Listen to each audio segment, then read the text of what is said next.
warahmatullahi wabarakatuh. Sebelum kami memulai presentasi, kami akan memperkenalkan diri kami terlebih dahulu. Yang pertama ada Gibran Hikal Nazif, yaitu saya sendiri dengan NIM 071919040. Lalu yang kedua ada rekan saya, yaitu Bang Finandita Wildandi, dengan NIM 071114047. Materi yang akan kami presentasikan pada kesempatan kali ini adalah pengertian dasar atau dasar-dasar mengenai teknik reservoir. Kita masuk ke pengertian dasar.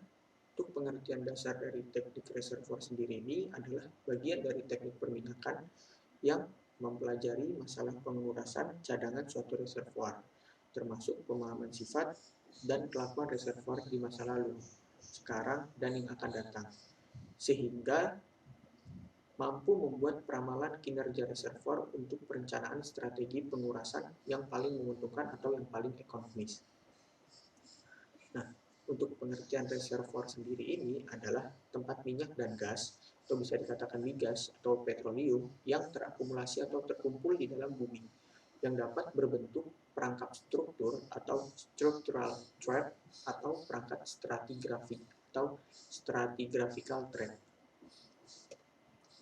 Baik, adapun materi-materi yang masih menyangkut dengan teknik reservoir ini ada dari karakteristik batuan reservoir.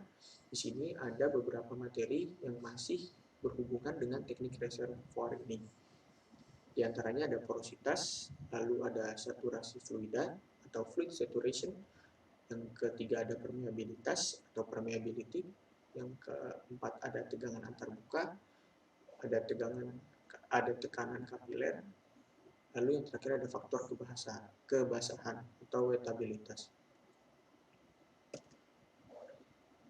Berikut ini juga ada materi-materi dari karakteristik fluida reservoir yang masih berhubungan dengan teknik reservoir. Di antaranya ada BO atau faktor volume formasi minyak, lalu ada faktor kelarutan gas dalam minyak atau RS, lalu ada viskositas minyak, lalu ada BG atau faktor volume formasi untuk gas, lalu ada BT untuk faktor volume formasi total, dan ada viskositas gas. Baik, berikutnya saya akan menjelaskan mengenai hubungan dari BO versus tekanan di dalam suatu reservoir. Di sini bisa dilihat gambar yang sudah saya ambil dari presentasi yang sudah dibuat oleh Bu Oni dan Karida. Di sini ada grafik hubungan BO terhadap tekanan atau P. Di sini kita dapat melihat pada saat reservoir kondisi undersaturated, dia akan cenderung mengalami grafik yang naik. Lalu setelah bubble point pressure, yakni pada saat kondisi saturated, dia akan cenderung turun. Dan perlu diingat, untuk pembacaan grafik ini sendiri berasal dari kanan ke kiri, bukan dari kiri ke kanan. Lalu pada saat grafik yang kedua, yakni hubungan antara RS dan tekanan pada saat reservoir kondisi undersaturated, grafiknya menunjukkan konstan atau stabil. Namun pada saat grafik melewati bubble point pressure atau pada saat mengalami kondisi saturated, di sini grafiknya akan menunjukkan penurunan. Lagi-lagi kita akan membaca grafik tersebut dari kanan ke kiri. Lalu untuk gambar yang ketiga ini ada hubungan viskositas dengan tekanan. Di sini bisa dilihat juga pada saat reservoir memiliki kondisi undersaturated, grafiknya akan menunjukkan penurunan ke bawah. Lalu pada saat setelah melewati bubble point pressure atau pada saat kondisi saturated, grafiknya akan mengalami kenaikan. Lalu kita berlanjut ke materi selanjutnya, yakni di sini ada jenis reservoir berdasarkan fluida yang dikandung. Reservoir sendiri ini juga memiliki beberapa jenis berdasarkan fluida yang dikandungnya. Yang pertama itu ada undersaturated oil reservoir.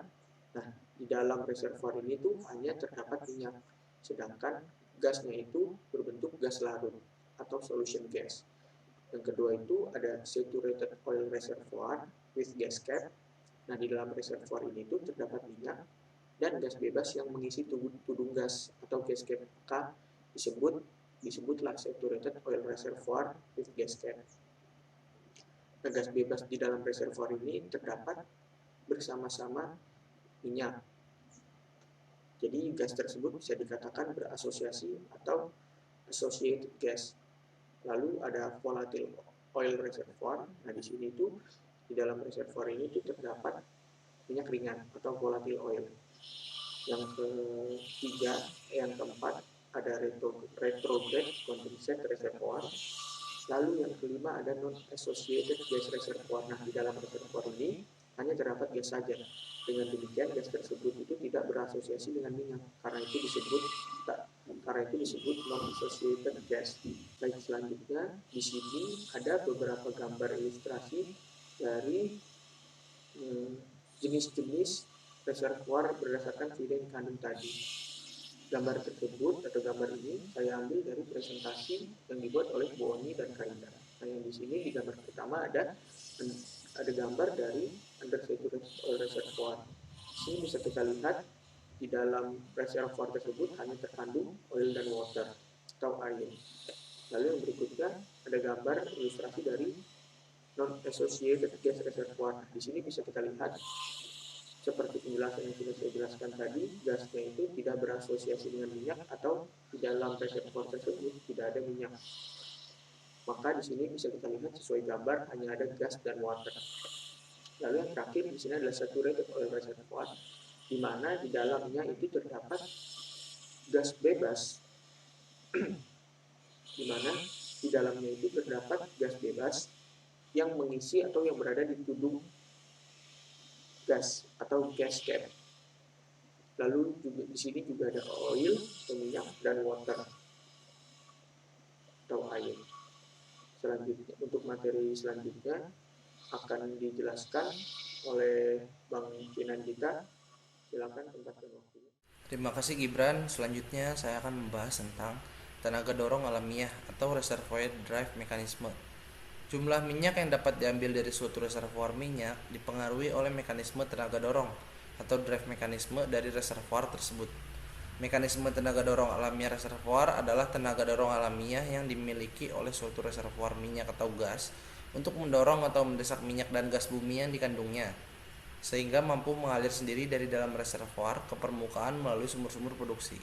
Setiap reservoir mempunyai jenis dan tingkat kekuatan drive mekanisme yang berbeda-beda. Mekanisme tenaga pendorong yang terjadi di dalam reservoir tergantung dari bentuk struktur, sifat-sifat fluida reservoir, dan batuan reservoir. Dan yang selanjutnya ada tenaga dorong reservoir minyak. Yang pertama ada solution gas drive atau daya dorong oleh gas larut. Yang kedua ada gas cap drive, daya dorong oleh gas dari tudung gas. Yang ketiga ada water drive atau daya dorong oleh air dari aquifer. Solution gas drive atau daya dorong oleh gas larut merupakan daya dorong alami yang paling lemah dibandingkan gas cap drive dan water drive. Bergeraknya minyak ke permukaan adalah karena densitas gas yang lebih kecil dari densitas minyak. Maka partikel gas yang terlarut dalam minyak akan berusaha mencari tempat bertekanan rendah agar dapat keluar dari larutan. Tempat yang bertekanan rendah adalah pada sumur-sumur penghasil. Akibatnya, gas membawa minyak akan terproduksikan ke permukaan bumi melalui sumur-sumur penghasilnya.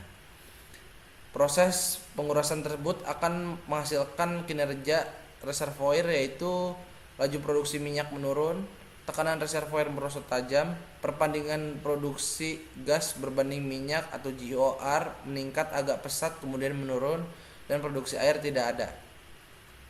Dan yang selanjutnya ada gas cap drive. Reservoir berdaya dorong gas cap ditandai dengan adanya tudung gas pada reservoir tersebut. Bergeraknya minyak adalah karena terdesak oleh gas yang berada dalam gas cap yang berusaha mencari tempat bertekanan rendah, yaitu keluar permukaan melalui sumur-sumur penghasil. Tenaga dorong dari gas cap ini disebut juga sebagai external gas drive. Akibatnya minyak akan terdorong keluar ke permukaan bersama-sama gas terlarutnya. Demikian pula gas yang berada di dalam gas capnya. Sedangkan gas di tudung, gas yang masih tertinggal di reservoir akan mengisi ruang pori yang ditinggalkan oleh minyak, sehingga terjadi perluasan atau ekspansi tudung gas. Dengan produksinya minyak dan gas dari dalam reservoir, tekanan reservoir akan menurun, sehingga daya dorong gas cap akan melemah apabila gas yang ada dalam gas cap semakin banyak yang ikut diproduksikan bersama minyak. Proses pengurasan minyak tersebut akan menghasilkan kinerja reservoir, yaitu laju produksi minyak agak menurun lambat, tekanan reservoir menurun agak lambat, GOR meningkat pesat, produksi air tidak ada. Dan selanjutnya ada water drive. Reservoir berdaya dorong air ditandai dengan adanya aquifer yang aktif yang berhubungan dengan reservoir tersebut. Water drive merupakan daya dorong alami yang paling kuat dibandingkan kedua tenaga dorong lainnya. Bergeraknya minyak adalah karena terdesak oleh air aquifer yang berusaha mencari tempat bertekanan rendah, yaitu keluar ke permukaan bumi melalui sumur-sumur penghasil.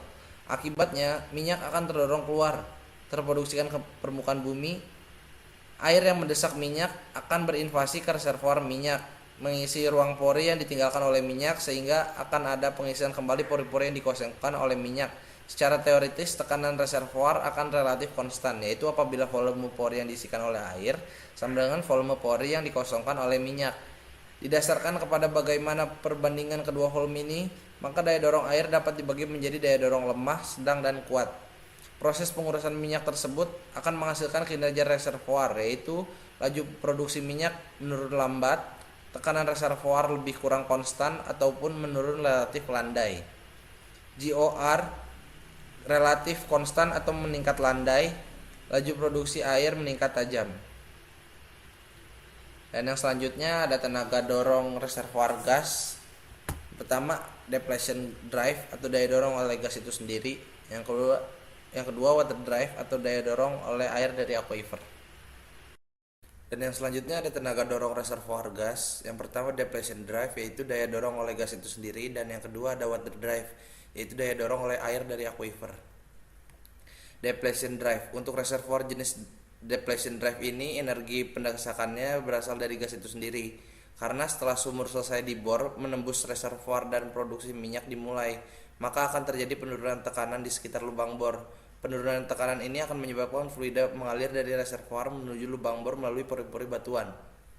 Mekanisme pendorong gas terkadang juga disebut dengan volumetric control, yaitu kondisi di mana gas itu sendiri sebagai mekanisme pendorongnya. Dan yang kedua ada water drive. Untuk reservoir jenis water drive ini, energi pendesakan yang mendorong gas untuk mengalir adalah berasal dari air yang terperangkap bersama-sama dengan gas pada batuan reservoirnya. Apabila dilihat dari bentuk batuan reservoir water drive, maka air merupakan fluida pertama yang menempati pori-pori reservoir. Tetapi dengan adanya migrasi gas, maka air yang berada di sana tersingkir dan terhentikan oleh gas. Dengan demikian, karena volume gas ini terbatas, maka bila dibandingkan dengan volume air yang merupakan fluida pendesaknya akan jauh lebih kecil. Produksi air pada awal produksi sedikit, tetapi apabila permukaan air telah mencapai lubang bor, maka akan mulai mengalami kenaikan produksi yang semakin lama semakin besar secara kontinus sampai sumur tersebut ditinggalkan karena produksi sudah tidak ekonomis lagi. Tipe reservoir pada water drive adalah adanya hubungan dengan aquifer. Sumber energi dari jenis pendesakan ini adalah influx dari air aquifer dan juga ekspansi dari gas pada kondisi mula-mula. Ciri-ciri karakter reservoir dari tenaga dorong alami water drive adalah penurunan tekanan lebih kecil dibanding pada depletion drive. Lalu dapat memproduksi air sampai sumur tersebut mencapai maksimal dan hasil perbandingannya dengan konsumsi gasnya sudah tidak ekonomis lagi dengan nilai recovery factor sebesar 50-80%. Terima kasih, sekian dari kelompok saya. Terima kasih. Wassalamualaikum warahmatullahi wabarakatuh.